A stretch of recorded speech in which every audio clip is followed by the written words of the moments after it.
Welcome back, everybody. Today, we're going to be diving into a talk. And the idea is overcoming contention and building unity, even when we disagree. Interesting. It is, and get this, our source material comes from a leader of the Church of Jesus Christ of Latter-day Saints. Okay.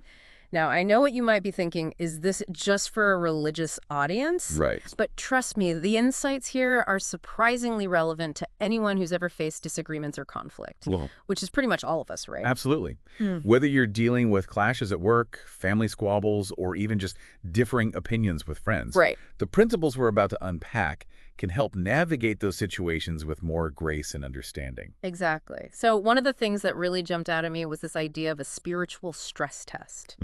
The speaker, Elder Renlund, uses the COVID-19 pandemic as an example, saying it revealed both the strength and weaknesses in how people responded to such a challenging time. He's basically saying that these pressure cooker situations can really expose where we might need to grow in terms of unity and compassion. Yeah. I don't know about you, but that really got me thinking about my own reactions during the pandemic. For sure. It's like, did I pass or fail that test? That's such a powerful way to look at it. Yeah. And it makes you realize that these tests aren't just about the big global events, they happen in our everyday lives too. Oh, totally. Think about a time when you faced a disagreement with a coworker or a family member. Mm-hmm. Did you approach it with a spirit of unity, Uh-huh. seeking to understand their perspective? Yeah. Or did you let frustration and anger take over? Oh, I've definitely had my share of those fail moments. But that's why I found this talk so intriguing. Yeah. It really pushes us to move away from contention and anger as our default responses to differences. I see. Instead, Elder Renlund emphasizes building what he calls a compassionate and caring community. And what's fascinating is that he doesn't equate unity with uniformity. He's not saying we all have to agree on everything to have a strong community. Yeah. It's more about recognizing that we can have different opinions, different backgrounds, different experiences, and still come together with a shared sense of purpose. He actually brings this to life with a story about his wife, who's a lawyer. Okay. Think about it. The legal world is practically built on adversarial relationships. That's true.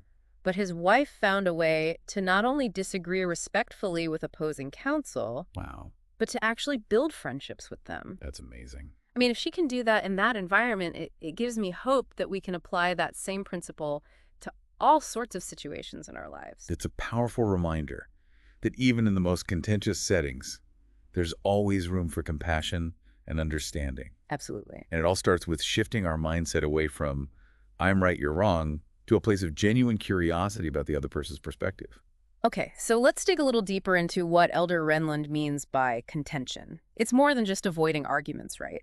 Exactly. He defines contention as a spirit of discord and strife, often fueled by anger, judgment, and a lack of empathy. Right. And it can be incredibly destructive, not just in our personal relationships, but in any group or community we're a part of. Yeah. It creates division, undermines trust, and prevents us from working together effectively. He even talks about how contention obscures truth and hinders our ability to connect with something bigger than ourselves. So it's not just about being nice, it's about creating an environment where understanding and growth can flourish. Right. And one of the most powerful illustrations of this is the story Elder Renlund shares about the dedication of the Helsingør, Finland temple. Okay, this story really got to me. So picture this. A temple being built in Finland, a country with a long history of conflict with Russia. Oh, wow. You can imagine the tension, the deep-seated animosity that might exist. Right. And in the midst of all that, the Finnish temple committee makes an incredible decision. They decide that the Russian members of the church will be the very first people to perform ordinances in the newly dedicated temple. Wow. Think about the weight of that gesture. It's not about erasing the past or pretending that those historical conflicts didn't happen. Right. It's about choosing to prioritize their shared faith and their common humanity above those differences. And the impact of that decision was profound. It was. Elder Renlund talks about how his own father, who had harbored intense feelings of animosity toward Russia based on his own wartime experiences, was deeply moved by this act of reconciliation. I mean, they're literally extending the highest form of welcome and fellowship to people who historically were seen as enemies. Yeah. And they're doing it in a space that's considered sacred to them. We're saying we acknowledge our different histories, our different experiences, but in this space, in this moment, we choose to be one. And that's a powerful message for all of us, no matter what communities we belong to. We can bring our unique heritages, our cultures, our experiences to the table without sacrificing unity. In fact, those differences can enrich our connections and make us stronger as a whole. It's about finding that common ground, that shared humanity, that allows us to see past the things that divide us and embrace the things that unite us. And I think that's a perfect segue into the next part of our deep dive, Yeah. where we'll explore some practical ways to actually put these principles into practice in our own lives. Sounds good. Okay, so we've talked about this spiritual stress test and seen how choosing unity over enmity played out in that incredible story about the Helsinki temple. Right. But the big question is, how do we actually apply these principles in our everyday lives? Yeah. It's easy to talk about unity and compassion in theory, but what about when we're faced with real-life disagreements and conflicts, Those moments when you feel that anger bubbling up or that urge to dig in your heels and just be right. You're absolutely right. It's not always easy. Yeah. But Elder Renlund offers some really practical advice that I found helpful. Hmm. One thing that struck me was this simple question he suggests we ask ourselves, Yeah. what can I do to foster unity? It seems so simple, but I can see how that shift in perspective could be huge. It's like instead of focusing on being right or proving someone wrong, Right. you're actively looking for ways to build bridges and find common ground. Exactly. And it runs into something we discussed earlier about unity not requiring uniformity. Right. It's not about everyone agreeing on everything.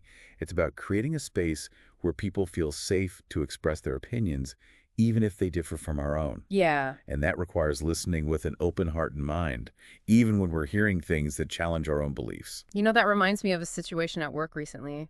We were having this big team discussion about a new project, Yeah. and there were some strong opinions flying around. Oh, yeah. I felt myself getting really defensive about my ideas, but then I remembered that question, what can I do to foster unity? And it honestly changed my whole approach. Instead of just trying to push my own agenda, I started asking questions to understand my colleagues' perspectives better. And you know what? Right. We actually came up with a much stronger solution because of it. That's a great example of how a simple shift in mindset can make such a difference. And sometimes fostering unity might even require us to be willing to sacrifice our own comfort or preferences, like those Finnish saints who chose to let the Russian members experience the temple first. Yeah, that's a whole other level of putting others' needs before your own. Right. It makes you realize that true unity often involves acts of generosity and selflessness. It's Yeah. not always about getting your way. It's about creating a sense of belonging and inclusion for everyone involved. Absolutely. Yeah.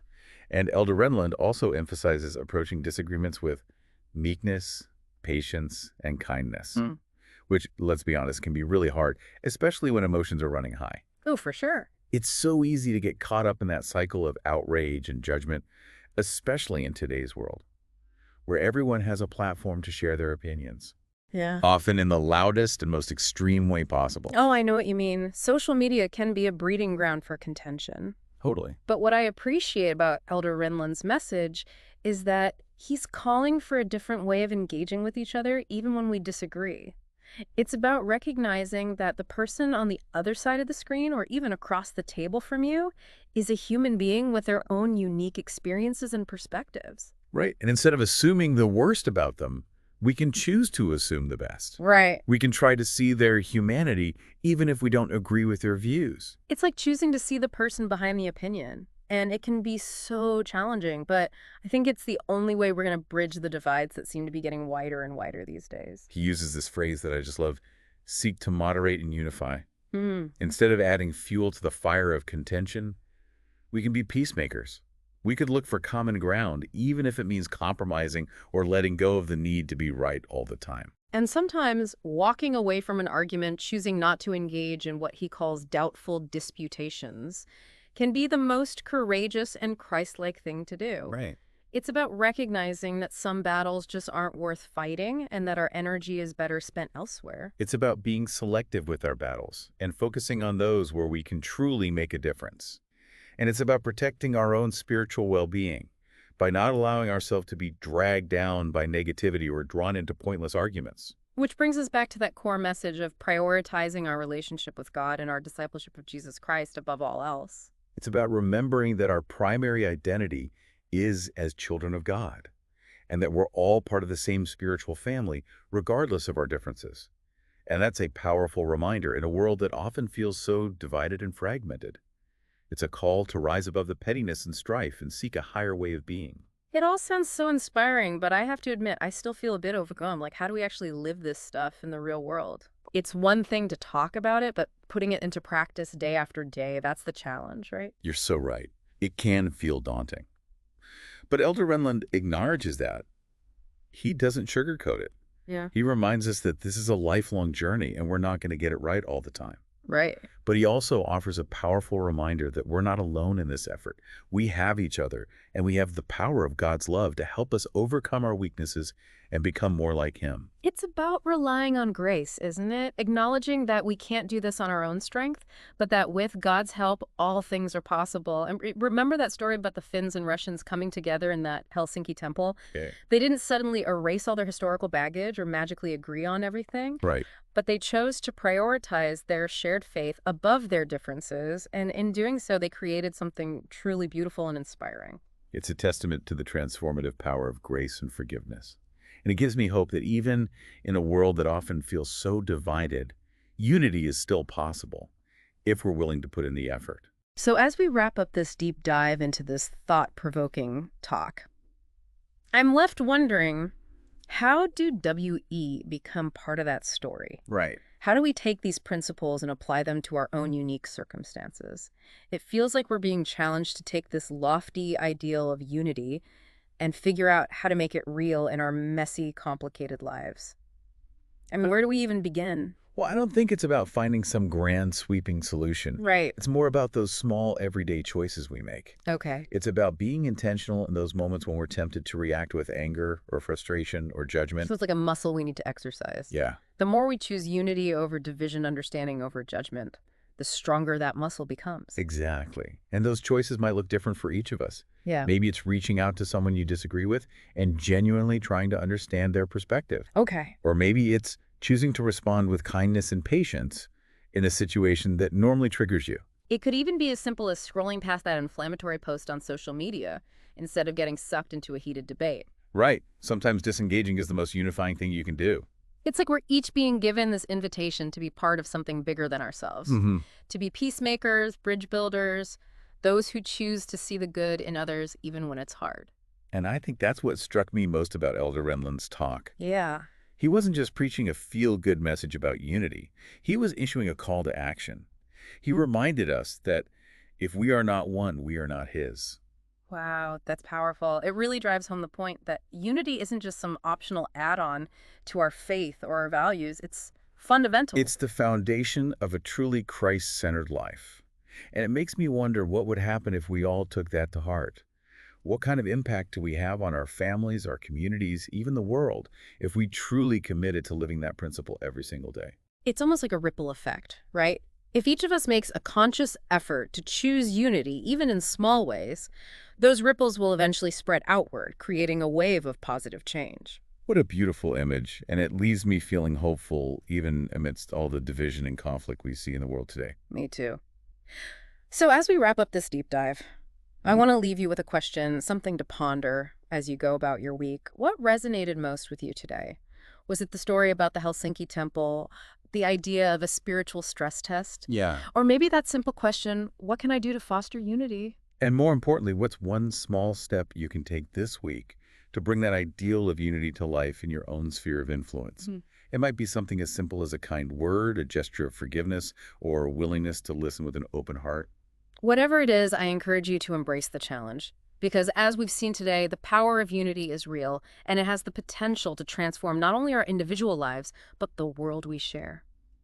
Thanks for joining us on this deep dive. We'll see you next time for another fascinating exploration.